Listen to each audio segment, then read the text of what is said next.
Apuntamos en la hoja 10, carilla A, en el primer renglón, nuevamente en la tercera palabra, en el comienzo de la Gemara. Nos dice la Gemara, y comenzamos ya con una corrección de el Gaón de Vilna. Tamman tanenan. Zemar atse kohanim beha'am. Cambiamos las primeras dos palabras. Tamman tanenan allí, en el tratado de Tanit.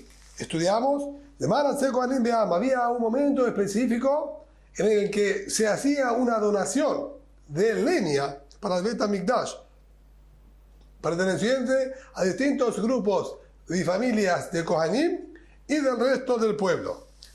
Y esto había sido determinado con una fecha fija. ¿Por qué? Porque habían determinado que hay fechas específicas en el calendario que en familias particulares y determinadas tenían la prioridad de traer en esos días su ofrenda y donación de maderas, cosa que cualquier judía aparentemente podía donar. Entonces, ¿por qué estas familias tenían unas fechas específicas para hacer sus donaciones? Ella, sino, en el momento que los judíos volvieron del destierro en Babel, luego que terminaron de estar 70 años exiliados en Babel, al regreso, con Ezra, Sofer Cohen y Nehemías Ben Hachaliah, etc., no había suficiente cantidad de leña en el Bet HaMikdash para las ofrendas. Esto que dice aquí, no había suficiente leña en el depósito. Estas familias que son nombradas ahí en la Mishnah, por propia voluntad, hicieron donaciones de su leña particular para el Bet HaMikdash. Entregaron sus leñas al Tzibur, a todo el público y a todo el pueblo de Israel, para que utilicen para las ofrendas diarias que necesitaban. Las entregaron a todo el público. Y con ellos pudieron quemar los sacrificios y ofrendas diarias que pertenecían al Tzibur. Entonces, por ese acto altruista que tuvieron esas familias, los Nevim, los profetas que se encontraron en aquel momento, que eran Haggai, Zechariah y Malachi, tomaron una determinación y fijaron,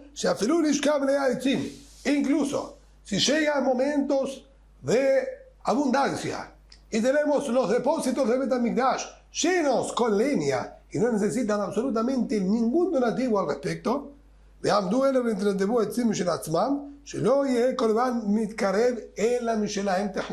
si ellos vinieron y traen ahora un donativo de leña, vamos a aceptar la donación de ellos. Vamos a aceptar también la ofrenda que traían conjuntamente con este donativo de leña. Y vamos a utilizar las leñas que ellos trajeron específicamente y tienen prioridad a la leña que se encontraba en los depósitos y pertenece a todo el público, ya que ellos son los que de alguna manera reactivaron el servicio en el Bet HaMikdash y lo hicieron de manera completamente desinteresada y pusieron de su propio dinero y leña para esto. Entonces fueron recompensados de que ellos tienen el privilegio de traer su donativo de leña todos los años y que se utilice específicamente de las maderas y leñas de esas familias.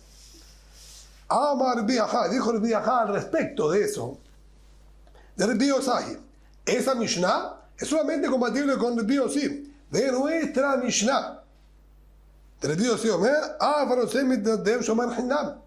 Rabbi Yossi dijo en nuestra Mishnah que el particular podía cuidar las espigas silvestres en el año de Shemitah y que sean de él, y él las done. Él sostiene que algo particular puede ser transformado plenamente en algo del público, como aquí con las leñas. Por lo tanto, estas leñas que ellos donaron y las transformaron en públicas es solamente acorde a Rabbi Yossi, que dijo que esto es válido. En cambio, los Jajamim discutieron y dijeron no es posible transformarlo en algo público. Sin embargo, Rabbi Yossi Rabbi Elá, Divrei Akoli, Rabbi Yossi dijo Rabbi Elá, esa Mishnah que habla de las leñas es opinión indiscutida y todos coinciden que es posible. ¿Por qué? Toda la discusión que hay en nuestra Mishnah entre Rabbi Yossi y los Jajamim es cuando se trata de una ofrenda propiamente dicha, que nosotros queremos entregar la ofrenda al público. Ahí Jajamín dicen, nosotros decimos que no va a estar entregada plenamente al público y que la persona guarda ese pequeño derecho y elogio y orgullo de que están utilizando lo suyo, que no lo van a entregar plenamente y no es válido hacerlo. Aval,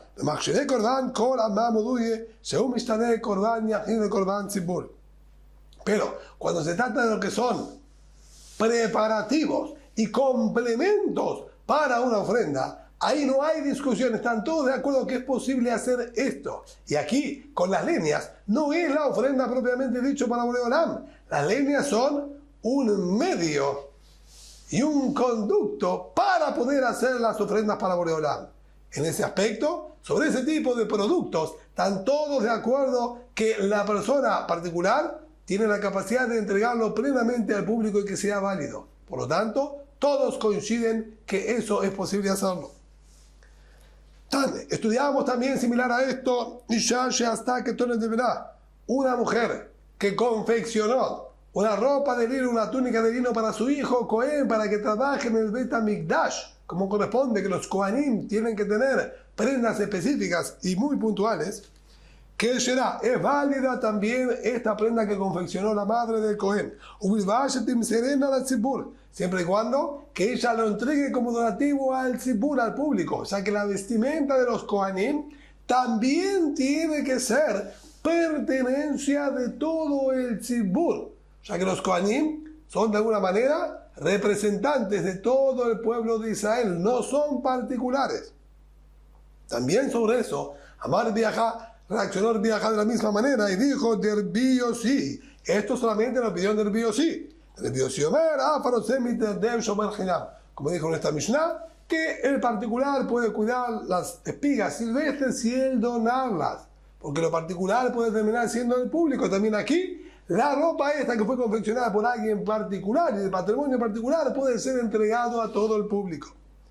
Sin embargo, nuevamente el Biosif Vila discutió y dijo, Dibre Hakolhi, eso, que se puede donar la prenda de lino, es aceptado por todos. Como mencionamos anteriormente, toda la discusión se centra en una ofrenda propiamente dicha.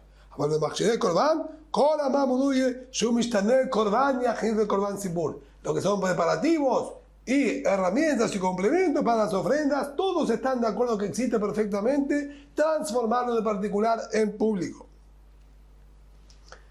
Nos dice ahora la Gemara, y nuevamente hacemos una pequeña corrección en base al Gaón de Vilna. Matnitin, peliga al Rabbi Ajá, no al Rabbi Yossi, peliga al Rabbi Ajá. La Mishnah que nosotros vamos a nombrar ahora discute claramente con lo que dijo Rabbi Ajá. Esto que Rabbi Ajá quiso decir que solo Rabbi Yossi considera que los preparativos particulares y los complementos particulares pueden ser entregados al público y Jajamim discuten. Tenemos una prueba de la Mishnah que no es así. Está escrito, si está escrito en Masejet, tenemos un pequeño compendio llamado Megillat Ta'anit, donde nos cuenta sobre las fechas en las que está prohibido realizar ayunos y también a su vez que no se puedan realizar festividades. Al fin y al cabo, ahí está escrito lo siguiente. Estos días, estas fechas específicas en las que traían los donativos del Korban Etzim, los donativos de leña, las familias que nombramos anteriormente que fueron elogiadas al respecto, dice aquí,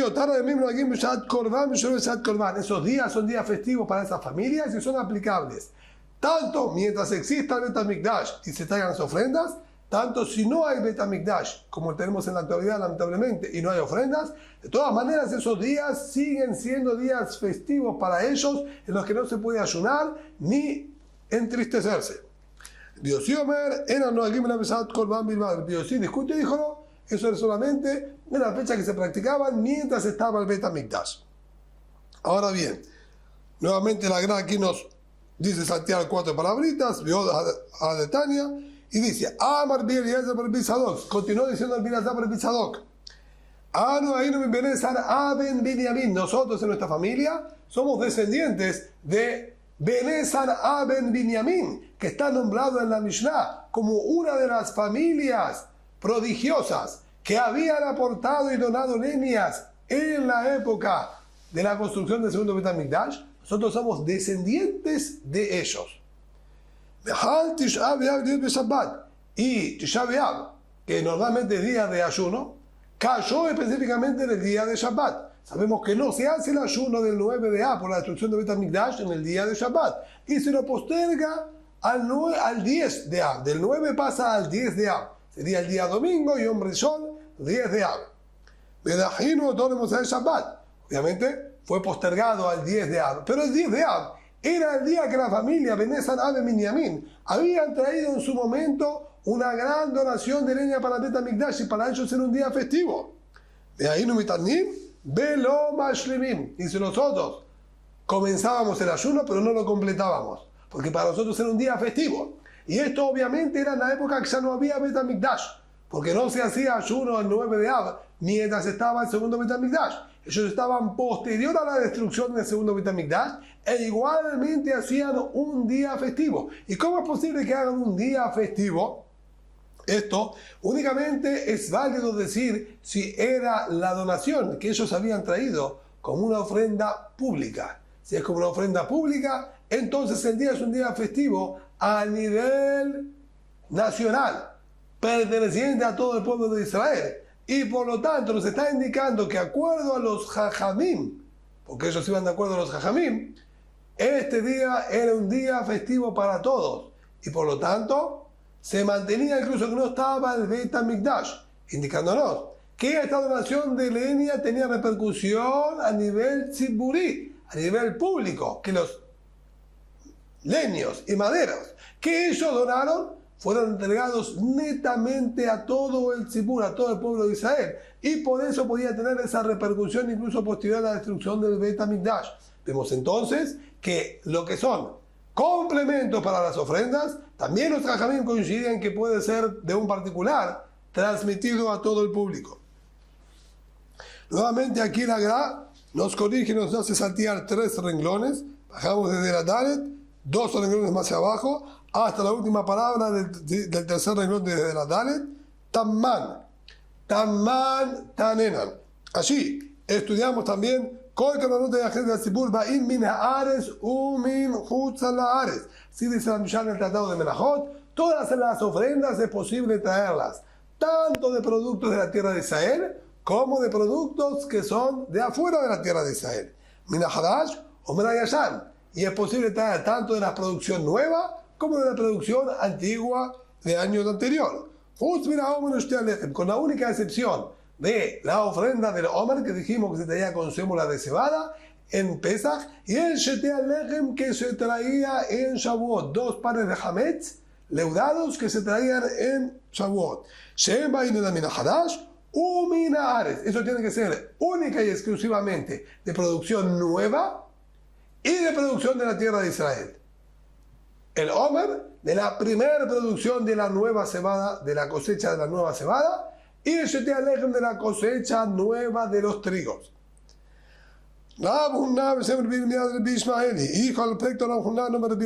Esto es únicamente opinión de Rabbi Ishmael, que tiene que ser exclusivamente de la tierra de Israel esa producción. ¿Por qué?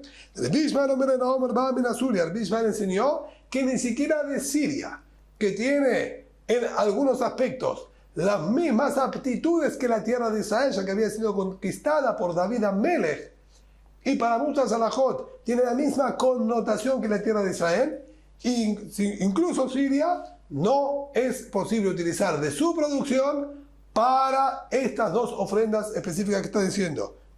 No se puede traer el Omer de Pesach con cebada de la tierra de Siria.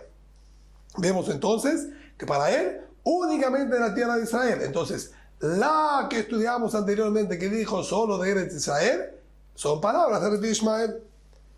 Mantanena, así también estudiamos al comienzo del tratado de Kelim. Hay 10 niveles de santidades. Eretz Israel, La tierra de Israel es la más santa y la más kedoshá, la más consagrada de todas las naciones y tierras del mundo. ¿Cuál es la santidad característica de ella? ¿En qué se expresa esta kedushá, esta santidad especial que tiene la tierra de Israel? Se me viene a hombre de apikurim que solamente de ella se puede traer, de la producción de ahí, se puede traer la ofrenda del Omer, los bikurim, las primicias de los 7 frutos que crecen en la tierra de Israel, y también los 2 panes heredados de Shavuot. Solo son válidos con productos que crecen ahí. Crecen en cualquier otro lugar, quedan completamente inválidos. She'en mevin que en Mikol Aratzot no se puede traer de esto de ningún otro país. También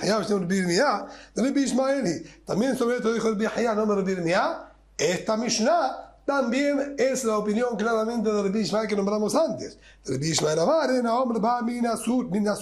como dijo Rabbi Ishmael, que no es posible traer la ofrenda del Omer de Siria. Tiene que ser solo de la tierra de Israel. Por lo tanto, también esa Mishnah de Masechet de Kelim son las palabras de Rabbi Ishmael. Mantanena, tenemos una tercera Mishnah que nos trae nuevamente aquí la Gemara. Esta, sí, está en el Tratado de Yerushalmi, de Shivit. Rabbi Ishmael Omer, Ma Harish Reshut, Av Katzir Reshut. El Pasuk nos habla de Harish o Katzir Tishbot, debes abstenerte de cosechar y de arar. Y nos dice Rabbi Ishmael, así como arado es algo opcional, no encontramos en todas las 613 mitzvot de la Torá ninguna que esté vinculado con tener que arar específicamente. Y sobre eso la Torá dijo, debes abstenerte de arar. También cuando habló de la cosecha, está hablando que debemos abstenernos de cualquier cosecha que es reshut, de cualquier cosecha que es opcional y no obligatoria para la persona. Ya está.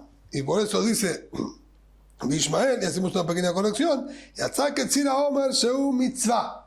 quedaría excluido la cosecha de las espigas de cebada para la ofrenda del hombre, que es mitzvah y obligación de la Torah de cosecharlas incluso en el día de Shabbat. Ahora, mandaná, shombre sefihin, salteamos nuevamente, nos dice la Gra, 3 renglones, y desde la donde estamos aquí arriba, y bajamos unos 4, sería 3 renglones más abajo de la la palabra mantaná, shombre sefihit. ¿Quién es el Taná? Entonces, de nuestra Mishnah, que dijo, Shomre Sefehit Bashivi'it, no tienen que que los que cuidan las espigas silvestres que crecen en el año de Shemitah, toman el dinero del Terumat Lishka, toman el dinero que se juntó con el Majatita Shekel, que es dinero del público.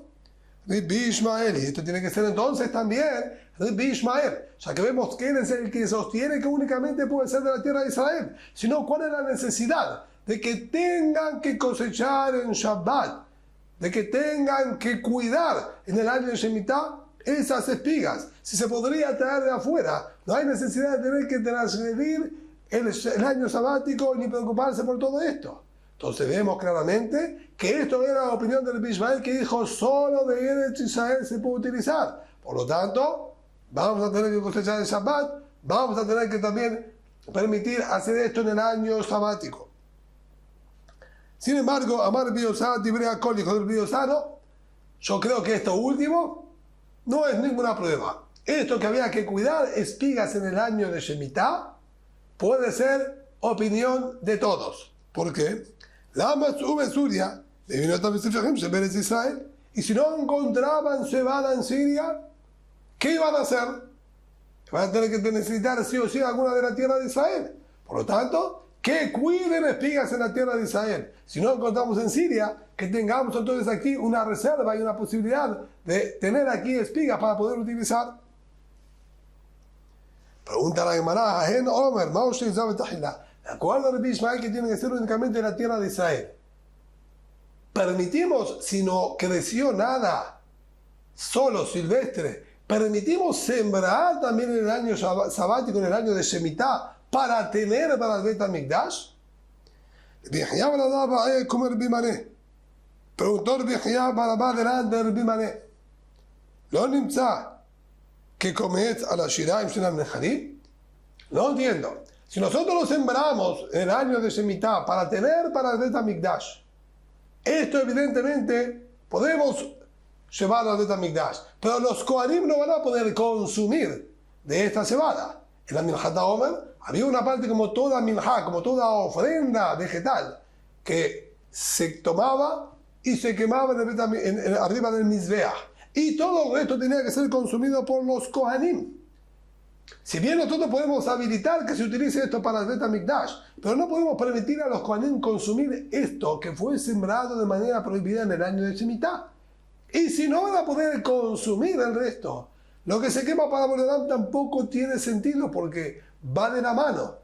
Se quemaba un puñado para activar y permitir el consumo del resto. Y si el resto no se va a poder consumir, entonces no tiene ningún sentido lo que se está quemando para Boreolam. Amar le contestó, si ese es el único problema que tú tienes, yo doy luz verde y permito que se lo pueda hacer. ¿Por qué? Amarlena, saca Hamishá de Marim, Shehem Baim Betumá, Be'en Jalim Betumá. Sería similar a lo que nos dice la Mishnah en el Tratado de Pesajim, que hay 5 tipos de korbanot, 5 tipos de ofrendas del público, que incluso si están todos impuros, si la hacen con impureza, a pesar que no van a poder consumirlo. Y uno de esos 5 que son enumerados ahí en la Mishnah, en el Tratado de Pesajim, es justamente la ofrenda del Omer. Es una ofrenda que tiene una fecha específica en la Torá, se la va a hacer en Shabbat, se la va a hacer incluso que estén impuros. Y la van a hacer y no van a poder consumirla, porque ofrenda impura está prohibido que la consuman. Quiere decir que ya encontramos que se quema el puñado para Boreolam sin que se consuma el resto para los Kohanim. Y está validado 100%. Aquí vamos a decir lo mismo.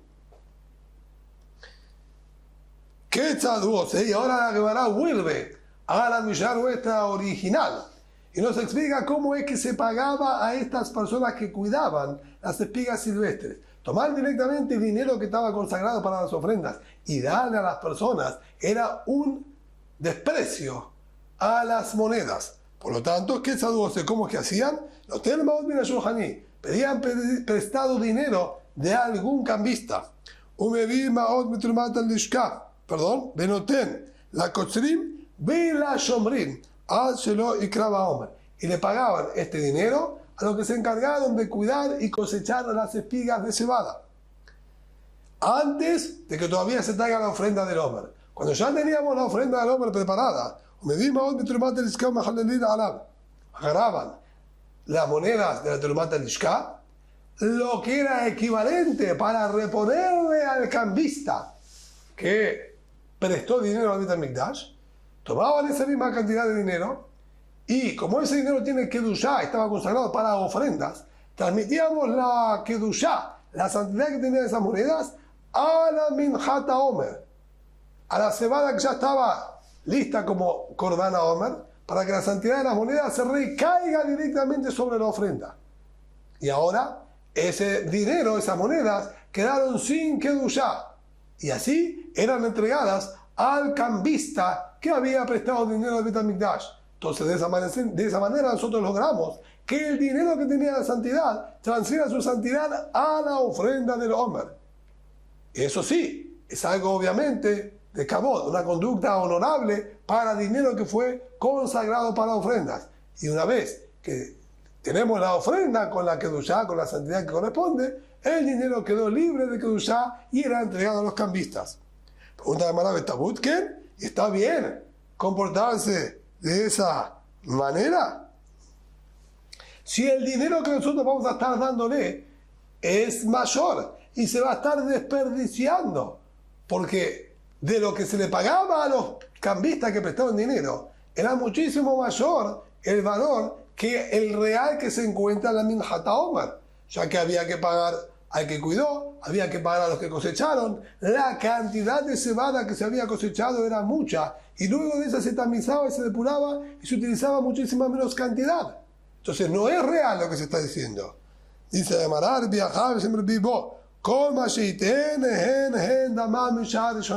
no señor, el dinero que se entregó, que cubría todo ese valor que acabamos de decir, se tomaba todo ese valor exclusivamente por la ofrenda del Omer final que quedaba. Ese era el valor que nosotros estamos pagando desde primera instancia. sino que tiene concentrado en él todo ese trabajo. Por lo tanto, sí vale ese pequeño, ¿sí?, Omer, todo el valor que se estaba pagando. Y así también Tana, Ave, Pitchane, Banim, Ken. Así también hacían con aquellos que trabajaban extrayendo piedras para la construcción de las paredes de Bet HaMikdash, que se les pagaba con dinero del Bet HaMikdash. Utilizaban el mismo método. ¿Qué saludos? ¿Cómo hacían? Hotel Maod de Shulhaní, tomaban prestado dinero, como dijimos, de cambistas, pero hotel la Hotzmim de Satatim. Le pagaban a los picapedreros que extraían las piedras de las canteras y le pagaban también a aquellos que las pulían y le daban la forma y las colocaban. Todo esto antes de que sean colocadas en la pared en su lugar original. Ya estaban extraídas de las canteras, ya las habían formado y estaban listas para ser colocadas. Ahí venían, eso ya habían cobrado por el trabajo que hicieron, venían y tomaban dinero de Mushinitana de Timos, una vez que la colocaban ya en su lugar, tomaban dinero del Terumat al-Lishkat, el dinero que tenía consagración, y transferían su santidad a estas piedras que fueron colocadas, y quedaba ahora el dinero profano y la piedra esa quedaba consagrada. Betabutken, nuevamente la mamá preguntó sobre eso y que eso es correcto. Si no es el valor, contesta lo mismo que antes, pero sí. Ver bibon beshem shemuel kol masheiten hen hen damea mishar shona. Todo lo que se esté pagando por todo el trabajo de extraer de las canteras, de cortar las piedras, de colocarlo, todo eso estaba concentrado en el valor de la piedra, y desde el primer instante ese es el valor que se pagó solamente por la piedra, y toda la kedushá que estaba en el dinero se concentra en esa piedra y le transmitimos la kedushá a esa piedra, dejando el dinero liberado de kedushá, y de esa manera se le podía volver a pagar al cambista que había prestado el dinero al Bet HaMikdash.